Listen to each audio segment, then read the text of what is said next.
We're live, Maddie. I'm going to start the music. Stand by. Yeah, stop making those noises. Maddie, you still good? I'm good. Just giving Luna a treat.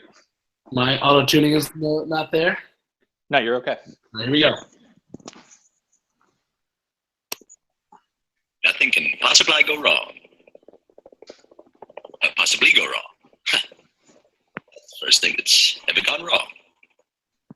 It's Maddie and Patty, coast to coast. Welcome to the Cleveland Sports Hour. We are two self-aware but unapologetic homers who spend far too much time watching, reading, and thinking about the defending 2016 NBA World Champion Cleveland Cavaliers, the defending 2016 American League champion Cleveland Indians, and, rumor has it, a semi-pro minor league football team. So if you'd like the informed, intelligent Cleveland fans' perspective on all things, you've come to the right place. From Brooklyn, this is world champion Pat McMenamin. In San Francisco, I am joined by fellow world champion Matt Youngner. Say hello, champion. Hello, champion. How are you? I am doing well. Swimmingly, you might say.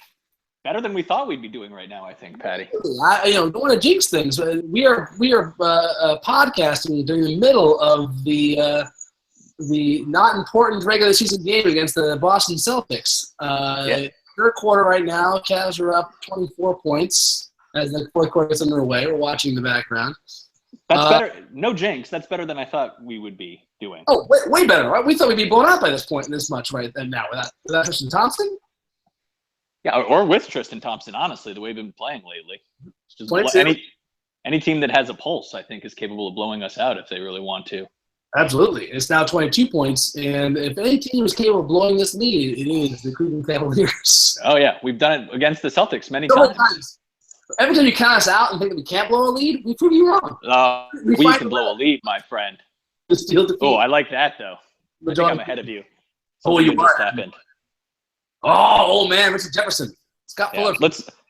Let's not turn the podcast into this, though, Patty. That's bad. That would be bad. All right, so bad radio. We're stressing about the Cavs right now is because on a scale of 1 to itchy and scratchy land, how ominous do you rank the Cavs' annual spring shit show at the playoff just weeks away?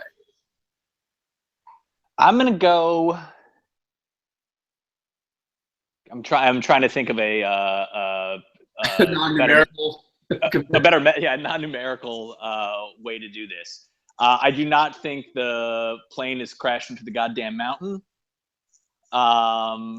But it is not smooth sailing. So numerical is the only way I can go. I'm about a 6 worried right now.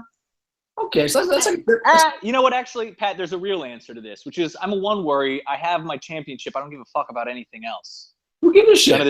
None of this means anything. I went to the bank already. Something that I never thought was going to happen happened. I'm just fine. This is gravy. This is all gravy. I'm fed, my man. I'm fed. I'm more worried about the fucking tribe. They don't have to shit. Like that's what I care about. I care about the Cavs too. I want the Cavs to win every year, but like that's not the whole point. Yes. So if I'm taking my Zen approach, it's a 1. If you really want me to be analytical about what's going on this year for the children that were born since last June 19th, then I'd be about a 6 worried, I think. I mean, are there different amusement park theme movies that we could fit into the numerical slots, like Wally World, Jurassic Park, Jurassic World? Jurassic Park might be worse than. Westworld. There's options out there, Patty. I put this at a Wally World kind of level, the Griswolds like bonded as a family, so they met the ultimate goal, even though it was rough along the way. That's my level of worry.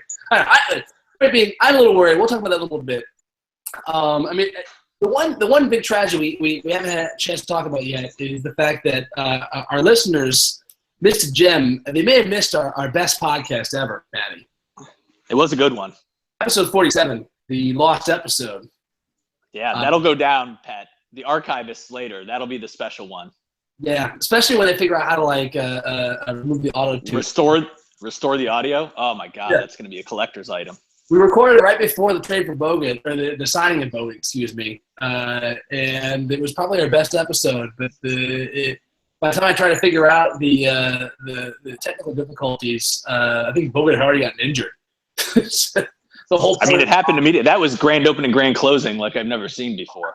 That was unreal. That was really fast. That escalated. Wow. Really Yeah. Good night, Andrew Bogut. We hardly knew you. Hardly knew you. All right, well, forget the cash. I wasn't devastated by that one, Patty. I will say. No one will say. Although I will say, part of the reason we need to take a break is because we didn't have Andrew Bogut to take up minutes for him. That would have been nice. That was Yeah, that's true. But between his politics and his hateful play, I gotta say. I called it too, by the way. I said the minute he starts playing for us, he's going to start getting called for all those illegal screens. Within like 10 did he seconds. get called for 2 right away? 2 illegal screens and a broken leg? Unbelievable. Of course, that's pretty outstanding. Cavs don't get illegal screen calls. Like LeBron can get a fucking call when he plays for the Cavs. It kills me. All right. Forget about the Cavs for a moment, Maddie. Despite the fact they're playing literally as we speak. Opening day happened this week, Maddie. Oh, so exciting. So exciting. This team is a lot of fun. So much fun. And they're playing right now, right too. Right too. I don't know what I'm talking about. It's exciting. The 2 games going on at once. We can't watch them, but it's the only time we can pod, so it's going to have to happen. So we'll start with the 2017 Tribe season preview or mid-view? Belated preview? I mean, can you have a preview of what the season started? How does that work? This is a delayed preview for sure. Delayed preview. Then we'll check under the hood to figure out what's wrong with the Cavs and whether they will fix it by the time the playoffs will roll around. But if there's time, we'll kick the corpse of Cleveland's third sports franchise because the Browns Super Bowl, the draft, is quickly approaching. So, Maddie, let's talk about the position players first. The Tribe. People aren't paying attention, like what to look out for. To me, I'll just start things off briefly by saying the biggest story is my favorite Indians player of all time. I was going to say it. All time? All time. Done. I'm already there. I'm already there. Oh, wow. Jose Ramirez. That's exciting. I guess that's a really bold claim. You can tell people who it is, Pat. I mean, I know, but our listeners may not. Oh, you I said Jose Ramirez. J-Ram. Mr. La Parra.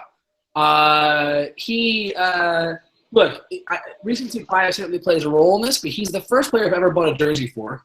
One. Part of that has to do with the fact that I have money now. Total income. But I don't know. There's something special about this. It's one of those things where, like, you call it early before it's obvious. Sure.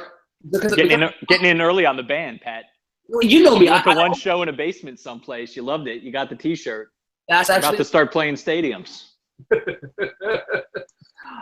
You're excited. I never bought a LeBron jersey until after we won the chip.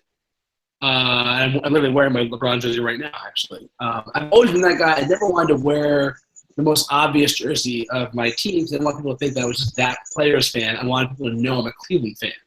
Yes. So it's a real cute thing you do. Oh, thank you, Maddie. Appreciate it. Everybody talks about it. Yeah, that's not condescending at all. That's great. No. But the point being, this is what I do. I do it. I don't apologize for it. It's what I am. I like it. But like that, this plays into that. Like Jose Ramirez is the guy that showed that literally they showed a picture of Michael Martinez in the fucking World Series warming up, taking ground balls, and the announcers for TBS or whatever the main station was like, "There's Jose Ramirez warming up for the game," and they really put his Chiron up for fucking Michael Martinez. Yeah. And I was like, that is my fucking dude. That dude is so much larger than life. The fucking hair, the way the helmet flies off, like passion he plays with. He's got a great back, great glove. Love that guy's attitude. He's hilarious. Like, I've already lost the quote, but like, it's this quote about like the way he walks to the clubhouse. The George Jefferson walk? Yes, it's the George Jefferson walk. Yeah, that's a great reference. Tito reference. Yeah, outstanding. It's the George Jefferson walk. He has this saunter. So yeah, we signed him to a really super affordable deal. I'm super excited. That means we've got him like in the early 2020s right now, right? Yeah, I think that's right. And he had a huge two-run homer in the opening game to spark that comeback to win the opening night. Yeah. J-Ram, fucking awesome. Love him. He's great. So portable. I know we'll talk Kipnis and Dre. I don't know. There's so much to say. He's hurt. He'll be back in a month. But so nice to just be able to slide Ramirez right over to second. He's an awesome. I mean, I think he's a better defender than Kipnis. Oh yeah. And an awesome double play combination. That might be the most fun double play combination in the league with him and Lindor. Oh man, so good. Just for pure joy of baseball, they're tremendous amounts of fun to watch. Absolutely. That's a fun player, Patty. I'm not mad at you about that. Yeah, like Lindor, obviously. Like I want Lindor to retire as an Indian, and I'll be upset if Lindor and Ramirez don't retire as Indians. Honestly, they might not. Boy, you love these guys. I love them so much, man. Those are I mean, like Lindor's kind of the obvious guy, right? Lindor's the obvious guy. Of course, like, there's people that are arguing that Lindor's, after Mike Trout, the best player in baseball. Right. So exactly. So Lindor's the which is a little crazy to me, but there are people that will argue. There, yeah, but he certainly has the ability, right? But that's the tough thing. It's like I love his ability. I love what Lindor can do. What his promise is. I love him so much. But J. Ram is less obvious answer. That's why he's my favorite player. Sure. I get that. So yeah, and on top of that, we basically signed a huge offensive player, Michael Brantley. Michael Brantley's back. He's my third. He had a huge key RBI opening night. Yep. RBI, another key one actually last night. Yep. Game 2. He's looked great so far. Looking good. I mean, at this one point where he's running back for a deep fly ball, and he alligator on it because you can tell he's coming close to the wall. I'm like, that's all right. Michael Brantley, you take it easy out there. If you feel the wall coming, please don't crash into that. Just stay happy. I will take minus and fielding until the playoffs, and then we'll figure it out from there. Health is much more important there. Yeah, especially the season. He's great. You got to love Parrot Arm, man. Oh, taking the parrot for a walk. That is a lot of fun. That's so great. It's nice to have. I mean, Napoli was a little bit of a slugger like this, but Encarnacion is better than Napoli. So good. He's so much better. And Napoli had a big swing last night. Nearly. Oh, big double off of Allen. Yeah. Double off of Allen. Yeah, and then Allen had to strike out the side and get back into it.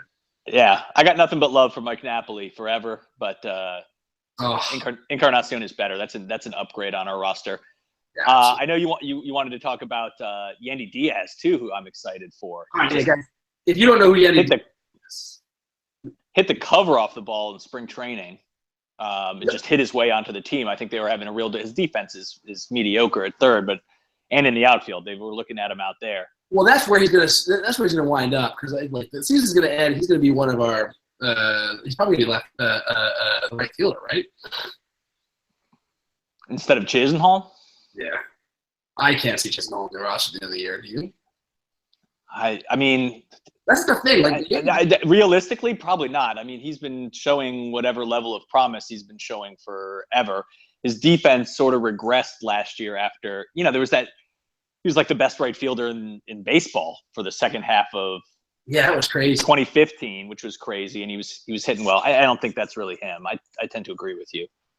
But I watch him come back and hit the snot out of the ball. Yeah. But Diaz his back can play, man. He's such a good hitter. I mean, what I love about him is he's already got a Cuban Paul Bunyan-esque mythology about him because have you seen his arms, Matty? Oh yeah. He doesn't look that big in the field, but these pictures of him with the short sleeves, he's got these ridiculous tree trunk arms. Oh yeah. I mean, I'm a little nervous. I like that. Like the potential Roy chick because he's got gigantic biceps. He doesn't have power yet, so he's gonna get that's all hard work, Patty. Yeah, he's a really exciting player because of the way he sees the bat, how easy it is, and we got to find a way to keep him up here. Now that we started the year with him, there's no point sending him back or sending him down. So, I think they would if they felt like he wasn't going to get at bats, because that's what they want more than anything with him is just for him to get experience. I mean, it's the same reason they have Michael Martinez on the team instead of Eric Gonzalez, who is I think the much better player. For sure, yeah, exactly. But they didn't think he'd get bats in the big league, so he's in AAA where he can play every day. Yeah, a lot of Tribe fans love to rip on Michael Martinez, but that's why he's here. He's here because he doesn't need to play that much, and they can drop him in whenever they need to drop him in. We don't need to worry about him hitting. That's it. Yeah. It's a fun. You know who I'm excited for this year? There was a lot of Tom Hamilton did a lot of talk about this the other night, but Brandon Guyer, man. Oh, yeah. He's hitting third for us tonight. I did not realize that. Right? Brantley's sitting. Then they got him hitting third. He hadn't done anything, but I think Francona's really hot on him and is really going to use him a lot. And I think hit him not just against lefties, but against righties too. He thinks he can play. Nice. It's man, it is a fun squad, no doubt. I am a little worried about our pitching. If I had to be worried about something, our starting pitching, our bullpen's awesome. Amazing, incredibly deep. I don't know if there's a deeper bullpen in baseball. Yeah, truly a deeper bullpen. I don't. Because there's 4 pitchers that I'm happy with in any situation right now. Actually, 5. Think about it. Brew Logan. Yeah. Let's start with the obvious ones. Cody Allen. Andrew Miller, I am totally fine. And Brian Shaw. Like I know he's another guy that Tribe fans love to hate, but he's fucking awesome. Like he blows up once in a while, but he's as reliable as the relievers get. But on top, of Logan, and then you got Otero, right? Like Otero's. Oh yeah. That's 5 guys that you can throw in any situation and feel pretty good about yourself. Yeah. It's the bullpen's awesome. The starting pitching, that's the scary part. It's weird. I don't have a ton of confidence in anybody outside of Corey Kluber. Even Kluber you get nervous about because he's 30 and he gets his velocity's down, so you worry like something gonna turn, right? It is his crash gonna hurt. I don't know what I'm gonna get out of Salazar every night. Right. You know, we got Tomlin. Tomlin is like with the soft. Yeah, is good. Tomlin could turn back into a pumpkin at any moment. Let's be honest. And Trevor Bauer is our crazy right wing uncle that is good sometimes and terrible other times. You don't know. You're not these guys most of the time. It's a little bit scary, but that's where it's nice to have that bullpen, to have that deep bullpen of arms. And whenever you mention Sean Armstrong, who is on a lot of players like Yandy Diaz is, I think, the marquee new name to look out for. But Sean Armstrong, I think I'm got the right guy, right? That's right. I think he was supposed to be in the Lucroy trade last year. Right, and he wasn't. And then we're talking the fact that he's got an elite level slider strikeout pitch, and it has elite levels of whip rates in the minor leagues. He's the next big thing out of a bullpen, young guy. He made the team as the last bullpen guy. It's another guy who could be huge this year. There's a lot of it's just there's so much to what that's the we have a big offense, so we can make up for those times that the starting pitchers you go foul. You just gotta hope that they stay healthy more than anything. For sure. And I'm not. They've got some starting pitching depth at AAA, but not anybody I'm super psyched for. So I don't think in previous, last year where they were sort of able to roll new guys out all the time and Cody Anderson was still part of the plan, that depth is gone a little bit. So I think they're going to have to lean on these guys a little more. Yeah, it's basically Levenger and who else in the minors left? Merritt's down there, right? Merritt, that's right. Maramando. That's right. Is another guy. It's really those 3 guys. Who maybe are okay, but I don't know. I'd be happy to be proven wrong by any of them. And even more happy not to need them. That's another thing with this bullpen and this offense. You don't need necessarily a shutout performance most nights. You just need them to get close. Yeah. And that's that. The whole point is the whole point of the season, right, is just to stay close. And first of all, we have a weak incentive division, so we should be good. You just want to make the playoffs. Make the playoffs in health, in good rhythm, and then hope you get lucky. Hope everyone hits their stride in the playoffs, right? That's all you can. Right. A lot. Now you get in and keep your fingers crossed, and we've got a good manager and a good bullpen, and that goes a long way. And a versatile team. Matty, which I really like. Score update: Cavs are up 25 points with 5 minutes left. We're almost at the. Not even the Cavs can blow this. It's getting very close. Very close to the mathematical impossibility of the Cavs blowing it. Who was the guy that came with the formula? Do you remember the guy's name? Was that? Bill James. Bill James, yeah. Bill James. Yes, the one we referenced last year. That's right. Yeah, it was Bill James was working on it. So Bill James, we're almost past the Bill James mark. I think a minute 4. I think we are past it, honestly. For the Cavs, I add a little extra points. Just bake in a little more. If there's a first for everything, it's the Cavs will find it. The Cleveland team will find a way. Yeah. I think Boston's just bringing its subs in though, actually. So. Yeah, there it is. We should be all right. Any other final thoughts about the trial before we move on? Like I said, my final thoughts briefly is just this is the same team we brought back. The starters are a little bit shallower because of the injuries history. Yep. But so much more potent by 2 world-class all-star hitters. We're adding this offense. So like that alone just makes it like the most fun year to look forward to I can remember. Yeah, and honestly, who are we really expecting regression from? Kipnis a little bit. Yeah. It shouldn't be terrible, but I think he had a better offensive year last year than he will this year. I don't think he's going to go in the toilet. Santana a little bit maybe. J-Ram maybe. K-Ram maybe, but I think he was just establishing a baseline last year. I think he can repeat that. Lindor should be getting better. Mm-hmm. The hitting situation can't be worse than it was last year. Almost literally, it can't be worse. Mm-hmm. I feel good. Naquin could be worse, I guess, but I feel like they're pretty well hedged against that with Jackson and everything else they've got in the outfield, and I trust Tito to use guys appropriately. Mm-hmm. No, I feel great. It's such a fun team, man. Tito's such an awesome manager to have. It's a great season. I'm super psyched because they are out here for back-to-back series against the A's and the Giants, Patty. Ooh. Going to at least 4 of those 6 games. That's nice. What month is it happening? I want to say end of July, beginning of August. Yeah, I was just going to say, I got real mad when I looked at the schedule and found out that the Cavs don't play in New York. The Indians don't play in New York. Fuck, sorry. Looking literally at the screen.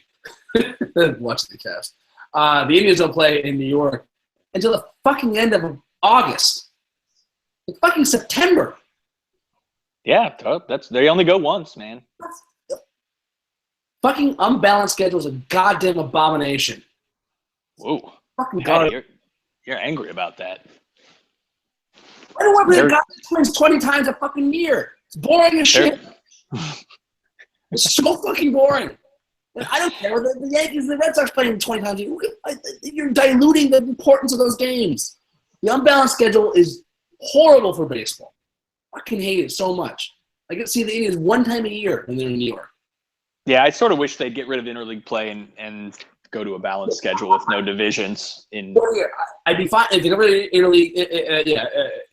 interleague play. That would solve most of this. But interleague play combined with unbalanced schedule is fucking not acceptable. Yeah, and actually, now that I think about it, they'd have to add 2 teams to get rid of interleague play because we got 15 teams in each league right now. If I would be happy with interleague play staying and getting rid of unbalanced schedule. I just hate it. I hate it so much. Well, it's hard to interleague play messes with that unbalances the schedule automatically, buddy. Right.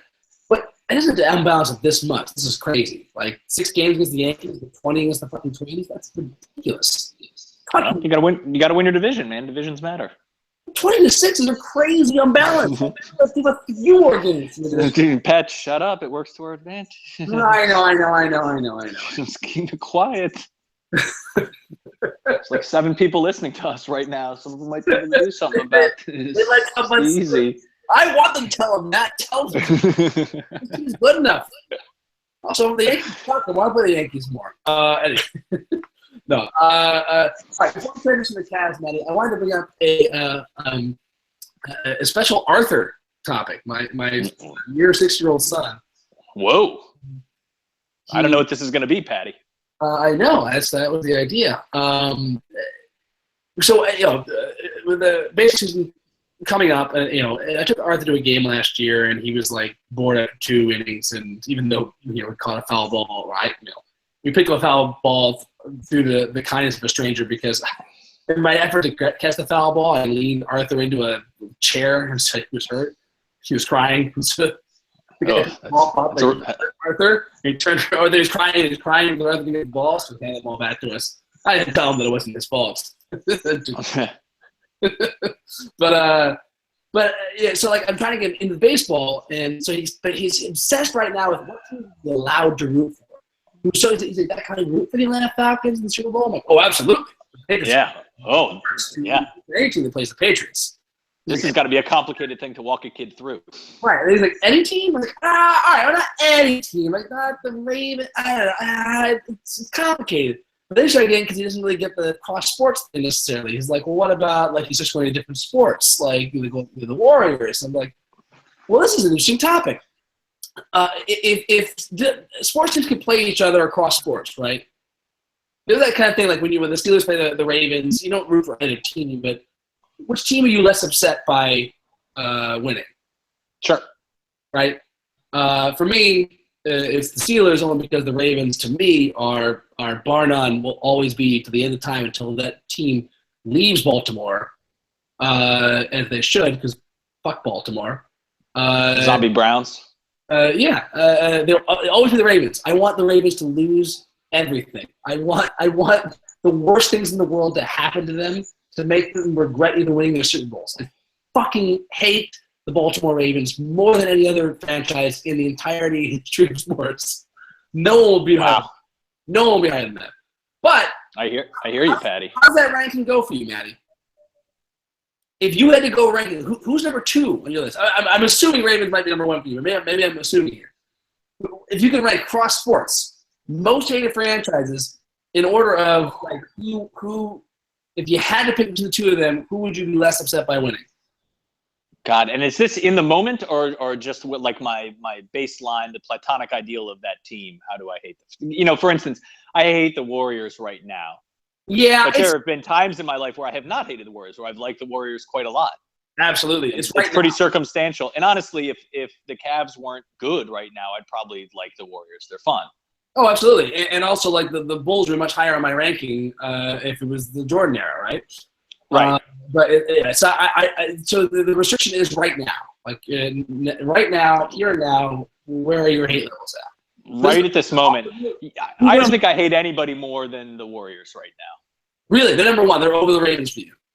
Number 1 with a bullet. I can't find myself hating the Ravens or the Steelers so much, only because the Browns are so bad that it's taken all the air out of my anger there. And in fact, I might hate the Patriots more, to be quite honest with you. Yeah, it's close. It's close. Patriots number 3 for right? Me. Patriots number 3. They've done more to earn it. Warriors number 3 for me. Patriots, to me, it's huge that Patriots outrank the Steelers. To me, that's crazy to me. That's again a mark of how bad the Browns have been. Oh yeah, I think the Pats might realistically be my number 2. I'm leafing through baseball teams in my head right now. They're ahead of the Ravens. Ravens, you just don't care that they stole our fucking franchise and won 2 Super Bowls with them. Man, I'm telling you, Patty, this Browns team is so bad. It's beaten a lot. How many NFL games did I watch last year? Do you know why it's bad, Matty? 3. Do you know why 3. it's bad? Do you know why it's bad? Because they stole our fucking team. Well, I mean, that's they killed your actual enjoyment of football. God damn it! I mean, there's a certain logic to what you're saying, but I don't want to remove the culpability that the current Browns and recent Browns ownership and management has in why this team is bad. Mm-hmm. How we're gonna in 100 years we're gonna blame the Ravens because the Browns still stink.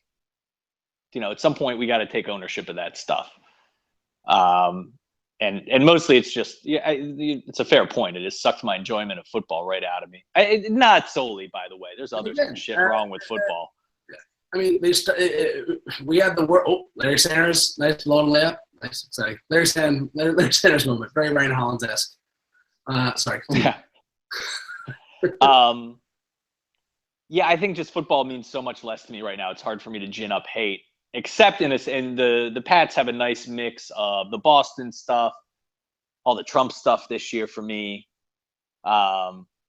Smug attitudes. I was always a Manning guy versus a Brady guy. Oh, absolutely. Wait, So I don't like all that. They're up there, but Tom Brady didn't steal your fucking team and dig them a gigantic hole, which a bunch of nincompoops made even deeper. Yeah. No, it just doesn't do it for me. I hate the Ravens. I think they're probably number 3 for me. I'm so shocked that they're not number 1. That's crazy to me. What can I? You can't be shocked that I hate the Warriors more than them. I'm not shocked. I am a little surprised, only because the Warriors. You got to remember, I'm living out here, Patty. I get it rubbed in my face all the time. What, you got to rub in their face that they blew a 3-1 lead? You got to rub in their face that at full strength the Cavs beat them or a better base? Yeah, that kind of stuff.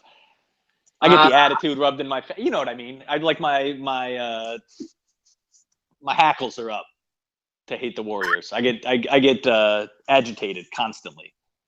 Yeah. In a way that you don't, and in a way that I certainly don't about the Ravens. I guess that's true. I don't know. I just. For me, for the longest time, the Browns are my number 1 sports team, and they just aren't now. Obviously, it's the Cavs,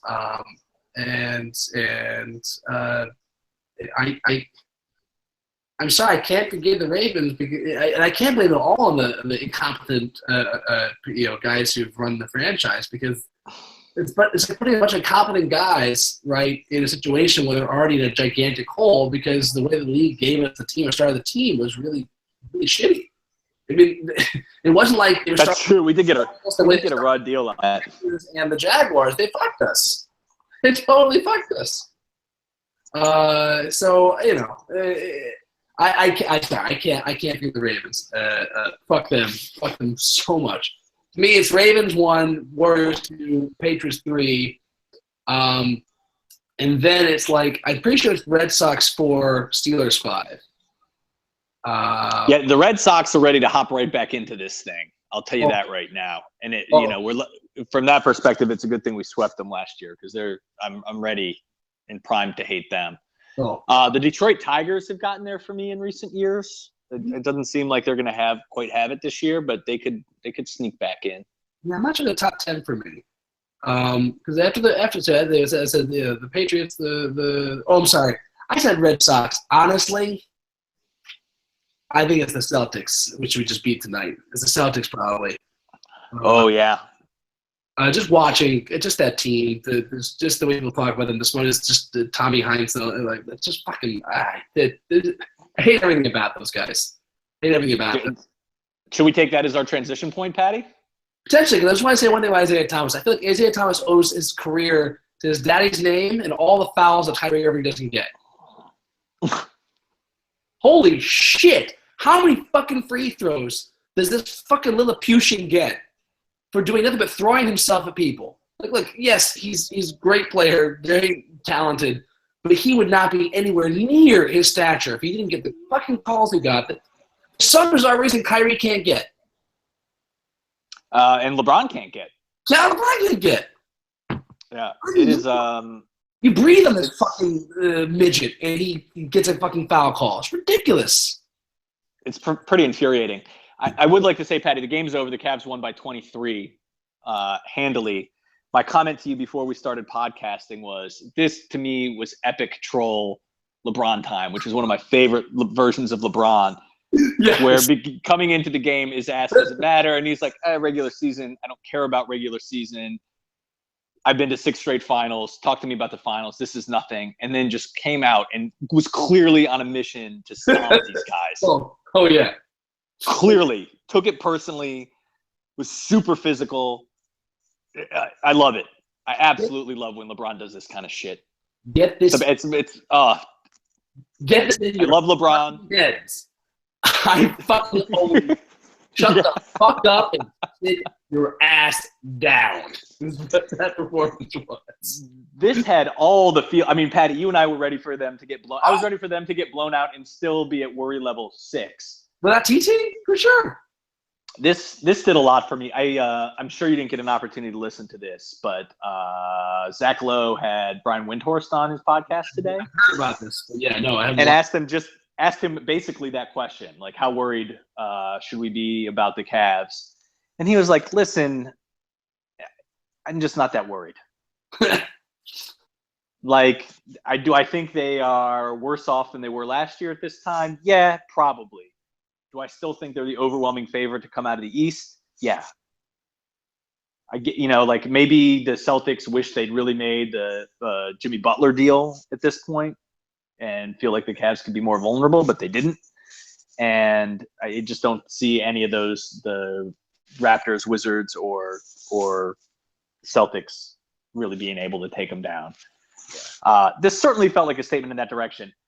They've been terrible lately, Patty. And worryingly terrible.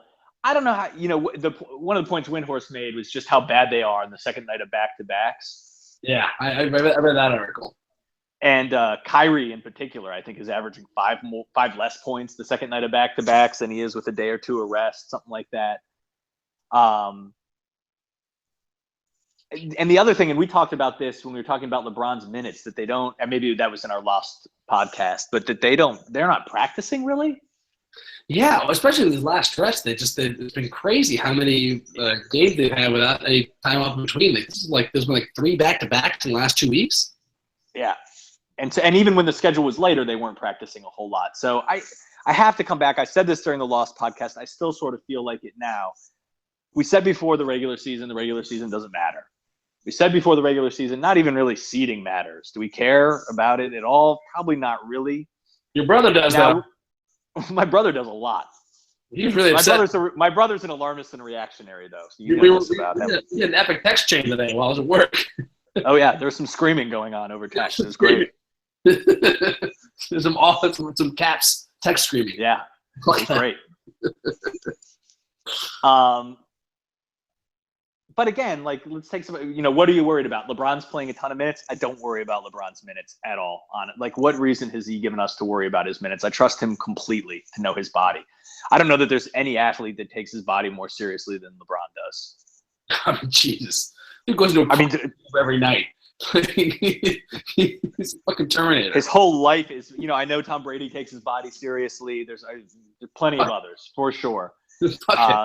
LeBron's right up there. He knows his body. He knows what he needs to do. I trust him completely in that respect. None of this matters. The second season matters. We just learned this lesson last year. It would sort of be silly for us to forget it again. And I do think their defense is more a matter of effort than that they're just old and slow or something like that. I just don't think they care. Yeah, you can that can be damning if you want it to be damning, and I understand why it would be and why the Hubie Browns of the world would get very upset by it, but I don't care. I guess is the best way I can put it. I mean, I want championships for sure. I don't really care about the rest. And this game tonight, I think, puts a lot of our fears to rest because they were really trying and they dominated without probably arguably our best defensive player, right? And against the team that wanted that win bad, right? This would essentially have given them the number 1 seed. For sure. In my opinion. And they still could get it, by the way. Their schedule is a lot easier than ours. I think we've got Atlanta, Miami, and Toronto. And who knows what seeding, especially for the Miami and Toronto games, or is going to be going, those teams are going to be going for, and if players are resting, whatever. But it's harder than what the Celtics have, for sure. Mm-hmm. So they can still come back and get us. I just don't know that it matters. Well, we do, and honestly, in round 2, assuming all the top seeds advance, both the Wizards and the Raptors are bad matchups for the Celtics. Oh yeah, totally. That's the problem. Whoever they get there is a problem for them. As somebody pointed out, I think it was said I really want the Cavs to blow the Celtics out tonight because I don't think we're gonna have a chance to blow them out in the playoffs. Yeah. Not mean that we just mean that they aren't going to get us. I mean, they might, but there's a real strong chance they won't. You know what they haven't done yet, Matty? Won a playoff series Jesus. In this incarnation? Yeah. This genius coach. Windhorst made that point on the pod today, too. He was like, everybody's sort of chalking them through to the finals, the conference finals. I was like, maybe let's see them win a series first. Seriously. Before we get that excited about it. I mean, no, I think it's a big deal that we're whole again. Yeah. Obviously, Sure. I'm not saying anything dramatic there. Our ability to rely on our starters and our medium depth in the playoffs, I think, is still super valuable. We are a markedly better team, just roster composition wise, than we were last year. You're just carrying a lot less dead weight. Mm-hmm. Surrounded LeBron with even more shooting, which is I don't know what to say. Like the surest recipe for success in the NBA right now. I feel great. I don't feel great. I'm a little worried. I wish they hadn't gone into this tailspin, but I think there's plenty of reasons not to be freaked out about it. Let's get back to the defense for a second. So there's a couple points I want to bring up and get your takes on. Sure. So the main excuse I heard over and over again, we touched this a little bit already. For the main excuse going on, like for example, elite Cavs Twitter intelligentsia were mocking and looking down upon Cavs fans that were angry at the Cavs playing like shit, right? Like, oh, these like plebeians, excuse me, that. Oh yeah, man. Oh, how just silly people being annoyed at bad basketball. Like, fuck you. They're playing like shit. I don't want to watch shit. I want to watch something well. Like, what? Fuck you. Why can't I be mad about this? Their whole point being they're just bored of the regular season. They're just not trying. I'm like, no. They look like they're trying sometimes. Like, yeah, they aren't focusing. They aren't like getting their shit together. But like, I don't know how much of it's not trying. How much of it do you think is this that they were just have been bored all season? 70%. Okay. I would put 70%. I'd say 50 at most. Because part of it, as you pointed out in previous seasons, like we are not the Athletics. We are not naturally a good defensive team. We have to go all out to play good defense. If we don't go all out, we play like shit. Defense. Right. Not that athletic or long. Right. And so sometimes those things get melded, but they're not necessarily the same thing. But I do tend to be the same thing. When I say athletic, I do tend to be long as well. So that's one thing. It's like I think that's part of it. But the other excuse I've been hearing, it was brought up as shit was getting worse and worse and worse, right? As we were getting, as they were going to a tailspin. The next excuse was, we're just playing vanilla defensive sets. We're saving the real stuff for the playoffs. Right. And that was, you heard that from Jason Lloyd after the last loss to the Celtics, right? The last time we lost to the Celtics, a close game. He basically said that we weren't running any of the schemes that he thinks we will run or hiding something, basically. And Windhorst brought that up on that podcast today, too, that Ty Lue is basically saying he's got something secret, which Windhorst sort of scoffed at, by the way. Yeah, I kind of scoff at it too because I'm like, it's what the hell would that be? Yeah, what would that be? And also, more importantly, Maddie, it felt like I was watching it tonight. They were aggressively trapping and changing things up. Like this is not the way they play defensive sets. It felt like they were like, you know what? We played so shitty on defense. We need to start practicing in the regular season. We can't save this stuff. We can't hide it. We just got to get better at this. And it would have been nice to say that on a surprise to help us get a few wins early and get some sweeps, but now we just got to start getting better at it, which worries me to an extent. It tells me that they aren't confident that they can turn it around and they need to start now. I don't know. I mean, they might have also recognized that home court means something throughout, even if it doesn't mean everything. And this is a game they should just win because they're capable of it, and it's worth. It's worth punching this Celtics team in the mouth once. That's true, but it does go beyond a little bit. It goes a little bit beyond this one game. I felt like they were playing that way against the Pacers too, a bit in terms of putting LeBron in the main, defensive assignment, Paul George, and the way they were trapping. It just didn't work at all in that game. Yeah, well, no, it was again. They didn't work for most of the game, and they had it fall apart in one quarter, right? And that's where things get bad. Like we blew a lead against the Pacers. We let them back into that game to get back to the overtime. No, that's true. I don't know. So here's one other funny thing I think, Matt. That is, it's sort of the wild card. I remember last year saying how we're only good when we're hitting 3-pointers. And Yeah. I feel like because our transition defense is so bad, I feel like it's more pronounced how bad our defense is when we're not hitting 3-pointers because there's a ton of long rebounds. This is one of those things where when we're playing poor offense and have terrible 3-pointers and we're just breaking wide open threes, that's where our floor balance gets out of whack, and we just tend to get burned. It starts. It's like a negative feedback loop. Exactly. Whereas when we're hitting 3-pointers, we're scoring more points, so we're doing better, but also we're putting ourselves in situations where we can defend better too. It's one of those crazy things where if we aren't shooting the 3-pointers, we're gonna have a hard time winning games. And it's the best teams. I think that might be the key metric to look for when we get into the playoffs. Is how we're shooting the 3-ball early on. Which was true for us last year until the finals when we didn't shoot threes particularly well. True, except the games we won. No. Although honestly, not Game 7. Well, Game 7 was one exception, right? Game 7 was the one exception where, like, we got back in. I don't know. I'd have to go back and look at a couple of the other games we won. I think we shot threes okay, but it wasn't like they were historic threes. It wasn't like against the Pistons or the Hawks where we were hitting 23s a game. We never, like, once we got into the Raptors series, that sort of games into the Raptors series, that sort of led up. The first couple games we were killing it from 3. The games we got blown out and we weren't hitting threes well. Although I think in Game 4 we were playing well, hitting threes well, and then we just went cold down the stretch. And but I think Games 1 and 2 we were just bricking threes and they were just burning us. No, in general though, I agree with you. We are reliant upon it, and it affects us at both ends. Yeah, for sure. I think that's definitely true, and it'll be interesting to see how we're able to account for that. Because in some ways we've just got. I don't know. I guess we've gotten more 3-point heavy because we've added shooters. I think they're replacing guys who weren't super valuable on offense. So I don't know. It's not like we're trading off post up basketball for that. We're just trading off guys who couldn't really play. Right. For more shooting. So I don't know if it's a trade-off really. But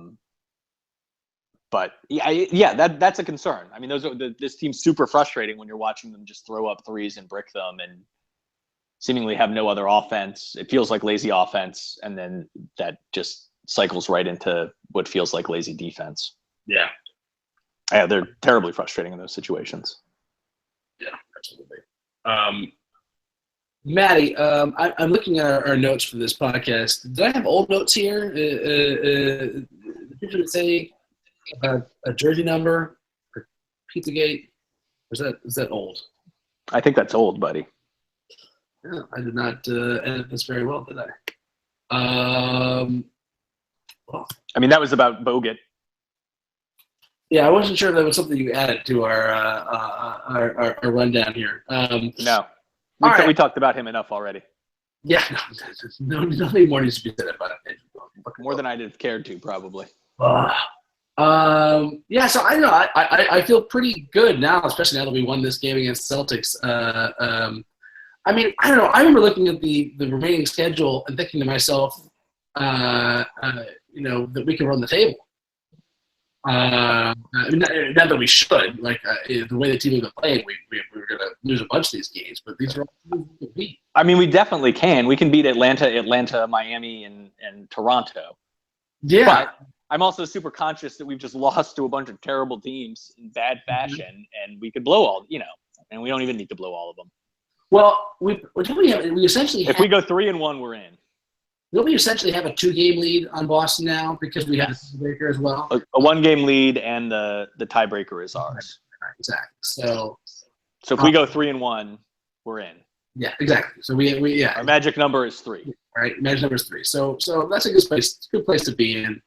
The annoying thing is that all the teams that are vying for the 8th seed or the 7th seed, honestly, are teams that we don't play well against, right? Pacers, the Bulls who swept us in the season series. I mean, I guess I hope for the Bulls because the Bulls, I think, are the easiest team to fucking sweep the shit out of. They stink. I'm not buying that we can't play them. No, I don't buy it at all. The Pacers scare me because of Paul George, but not that. They don't scare me. I shouldn't say they scare me. The Pacers, I don't really. They're a quality opponent, and they play us. They play us well. Exactly. So the same way I felt about the Milwaukee Bucks, even though they aren't that good, they weren't going to make the playoffs. The Bucks are the 5th seed. The 5th seed. They're the 5th seed. That's right. Shit. They've been on a tear for the last month. Jason Kidd was just coach of the month. They've been, we shouldn't have to deal. Well, we'll see. We're not going to have to deal with them in the first round anyway. No, exactly. Miami, I don't really want to deal with. No, I really don't. But I mean, realistically, Patty, if we get those teams, whatever. Exactly. That's not the concern. The concern is, can we get out of? As brother's pointing out, you really want to sweep in that first round, just to get these guys extra rest. Extra rest. The more stress we can get, the better. I don't mind the second round going a little bit longer if it needs to, but you don't want it to go 7 games because then you start to drag the team out a little bit. Oh, for sure. Yeah. I think that's been to our advantage the last 2 years. So, big question, can the Cavs turn around? It seems like the answer is yes. The question is, they've given me enough. Listen, I have hated how they've played over the last little bit. There are plenty of reasonable explanations for it. Right. And I think LeBron James has earned the benefit of the doubt. Yes, exactly. That's probably the best way to put it. And, Patty, maybe maybe can be the last thing before we transition to a tiny little bit of Browns talk. But they talked extensively. Yeah, they talked extensively in the podcast today about Windhorst and Dave, your long lost cousin Dave McMenamin's book. Yes, which I know you found a galley copy of on the street of Brooklyn. Right. I don't know how much you've read of it. I read the opening chapter, and I have a sneak preview for folks. I'll tell a little story that's from it. But go ahead, finish up. But one of the things they talked about is when the Cavs were down 3-1 in the finals last year, that Griff wrote a letter to everybody in the organization. Yes, I know this. Emailed it to everybody, and they got a hold of it. And reproduced it as part of the book. They said it's 3 pages long, 3 book pages long, and they said it's incredible. That's awesome. I listened to his podcast interview with Woj.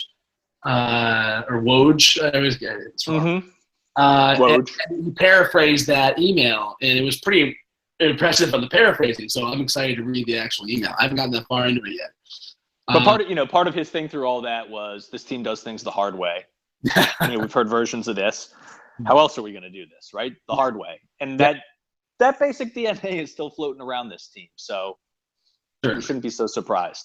Absolutely. One little sneak peek from the book. So as you mentioned, I was just walking down my street in Brooklyn, and some guy had a galley copy of Return of the King, Windhorst and McMenamin's LeBron book or Cavs book, sitting on his stoop. So I grabbed it. I read the introduction. The introduction is written, Manny. Can you guess who it was written by? Did they mention? They did not mention. Richard Anderson. Oh, really? Yes, it is a tale from the championship parade. Really? Never heard before. I had never heard this. But he's telling the story of how he started out in his own convertible, but saw that Channing had some flatbed truck or something like that, and joined him because it was so hot and wanted to be in that space. He went there. And then some guy he didn't recognize came running up beside the truck, holding, this, almost like Moses-like, object wrapped in a blanket, and saying, hey, RJ, Jen, you guys want to hold this? And he lifts up the blanket, and it's the Larry O'Brien trophy. And RJ's like, yeah, sure, man. Great, yeah. And he grabbed it and he held it up. And they're sitting there for a while. And eventually the guy keeps saying, man, I'm so glad I found you guys. I'm so glad I found you guys. And he's like, what are you talking about?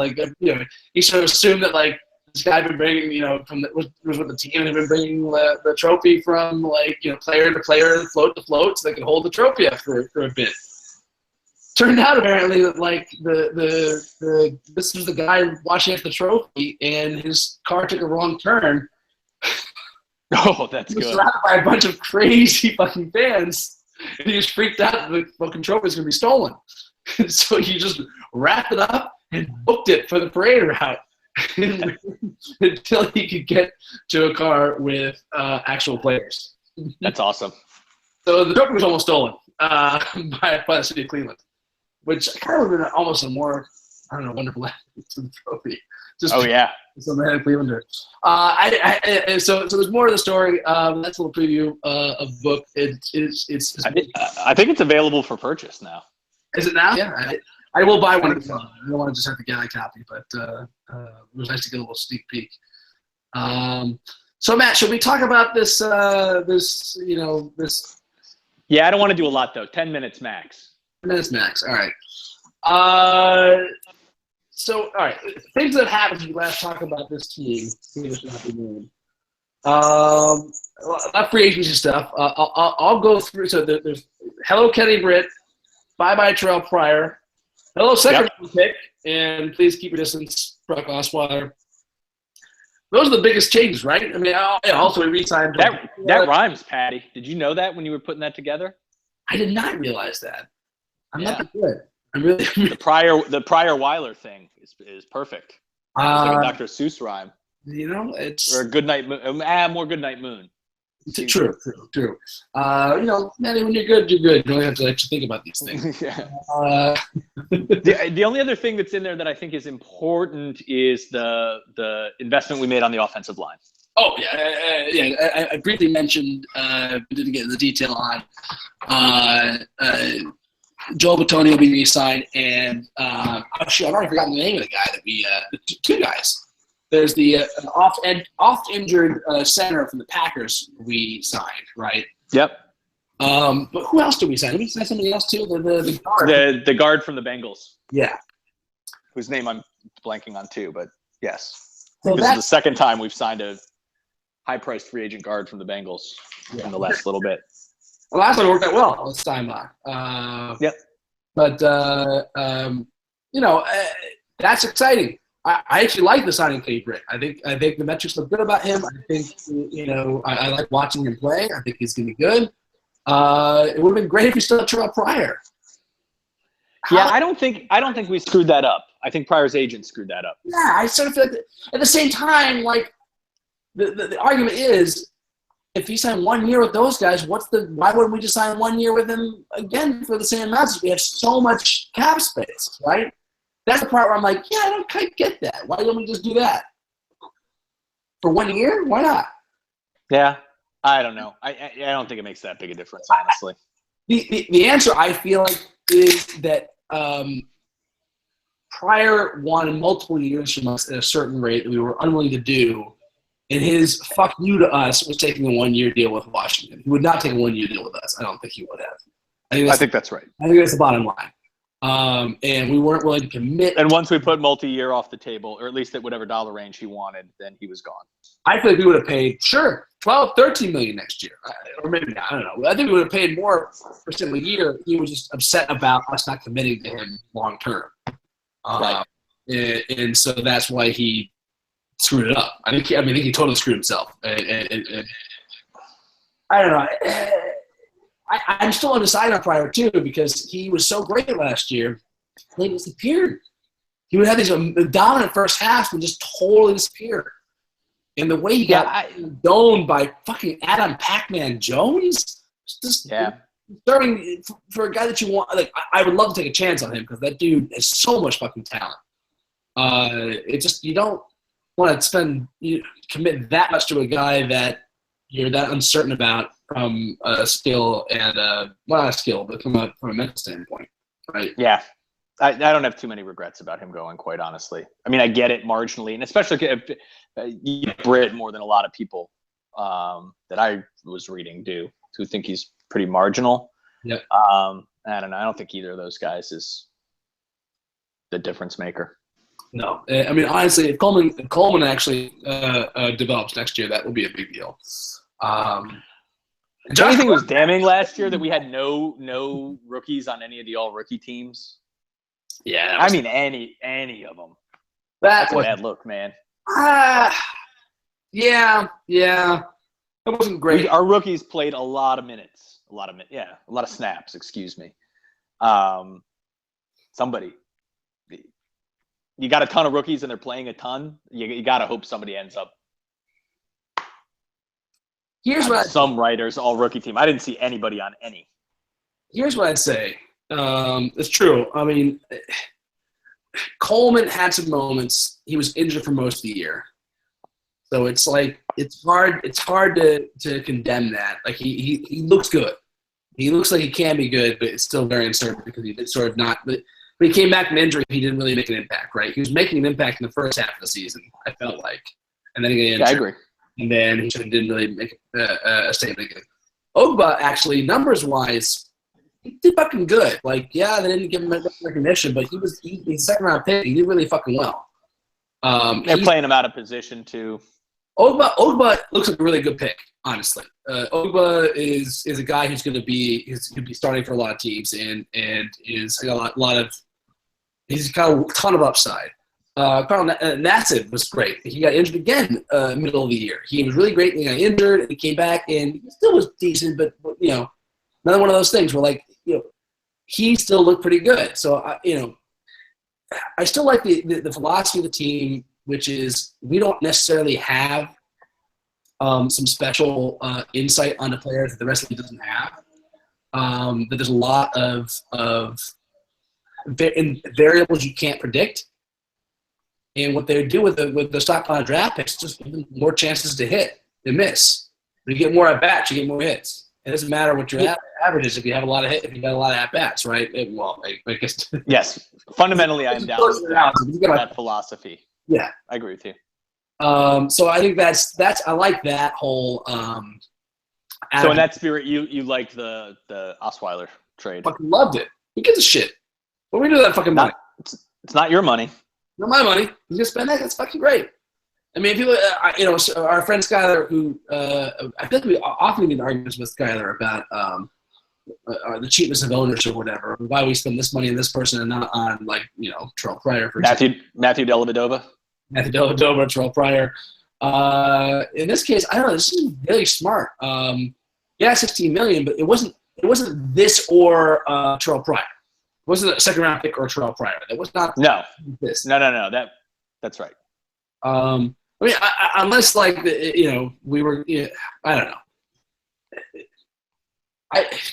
This seemed like a really smart idea, just to continue stockpiling things, to give us more options, to give us more chances. I love this. I think this is great. And the one thing I don't want us to do is to trade all these picks for fucking Jimmy goddamn Garoppolo. No, I want no part of Garoppolo. I'll go that far. Fuck that dude. Because even if he is great, I don't want any part of his greatness to be of any I don't want to get the handoffs, the sloppy seconds from fucking Patriots. Yeah, I want no part of him. Maybe I'd give a 6th rounder for him. Oh God, fuck him. Yeah, no, 6th rounder. Honestly, if I'm being honest, I might give a 2nd rounder for him. Not me. The first pick in the 2nd round? No, thank you. No, but I would give maybe one of our mid-second rounders plus a late rounder in the sense of that would be a reasonable deal. According, apparently the parents wouldn't possibly go for that. I would want to do that though. Do you know what I mean? Like I get that that would be a good trade for us. I don't like that. I don't think he's good. No, I want any part of him. None. Who do you want, Matty? Who do you want us to draft? It seems like we might have our pick of the quarterbacks at 12. Quite honestly, I don't know enough to give you a real opinion. I don't follow college football at all. Neither do I. I just read stuff. It seems like the hero of the national championship game has the slowest pass. Yep.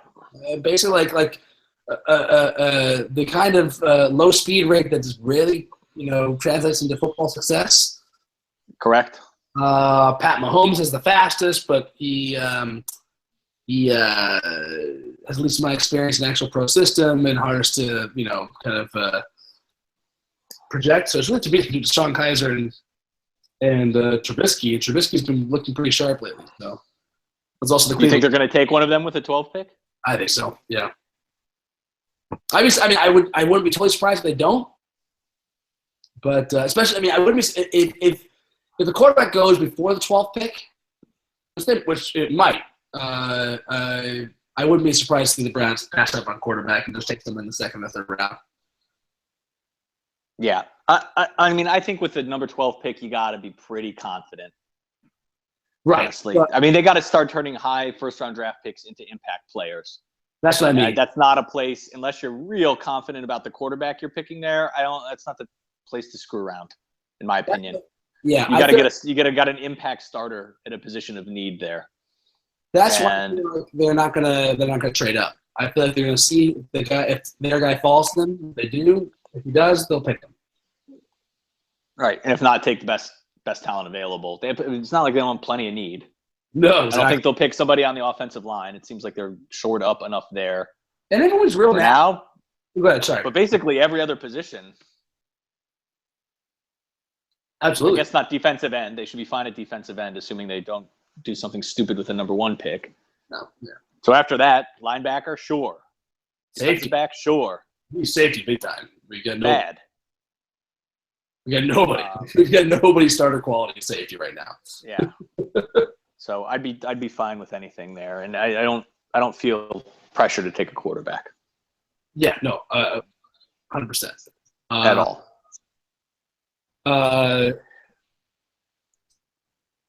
That's enough. That's 10 minutes of Browns talk, Patty. Do you really have something more meaningful to say?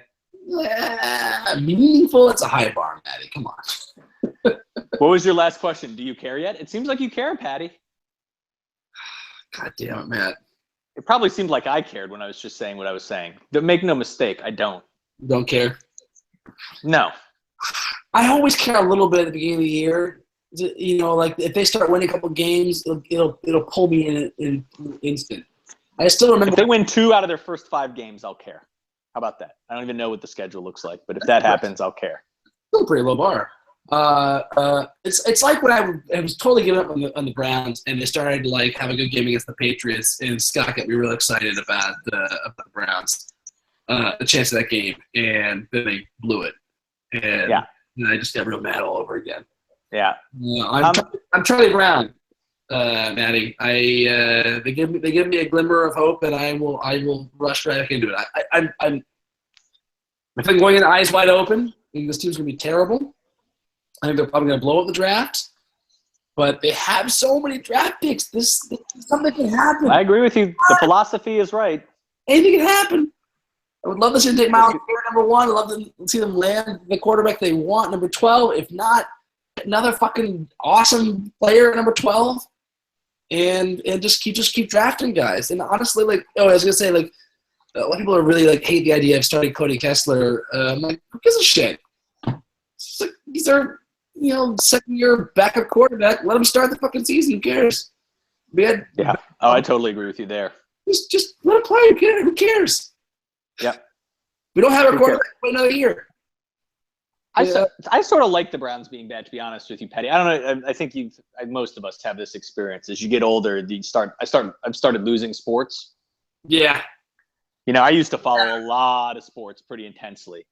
Yeah. Or I at least had a working knowledge of a lot of sports. And now I watched 2 college basketball games last year, maybe. I think I watched 2. I'm talking with the tournament, 2 or 3 college basketball games this year. I watched 3 to 5 NFL games last year, seriously, inclusive of the Super Bowl. It's sort of the Browns being bad just means I can just sort of scrub all that and not worry about them. Can you imagine if we actually had a hockey team to care about, Maddie? Oh, Jesus. That'd be hard for me. I don't know shit about hockey. I don't think I can name 5 active hockey players. I can't. Ovechkin. Yep. Crosby, right? The Penguins guy. There's the other real good player on the Penguins whose name begins with an M. I don't fucking know. I used to know 2 guys in the Rangers. Popeye Jones kid. He's good. There's 2 guys in the Rangers I used to know, but I've forgotten them already. Is Rick Nash still in the league? He used to play for the Blue Jackets, and then he went to the Rangers. I don't know. Maybe. Is Ulf Samuelsson still playing? Is that possible? Who knows? Rick Hall might be playing. These guys play their fucking 50s. I would guarantee this, man. If there was a hockey team in Cleveland, I would fucking care about them and I'd watch them.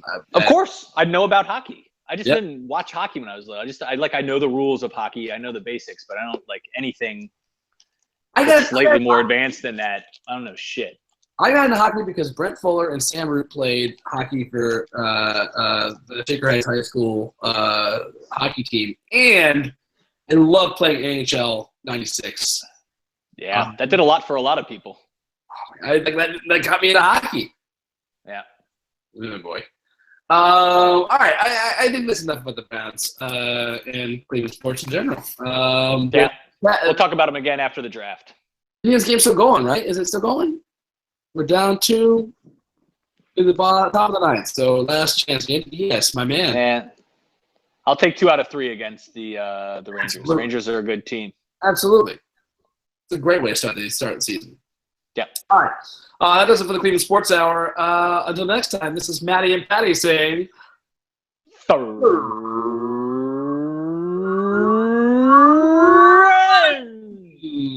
Shit.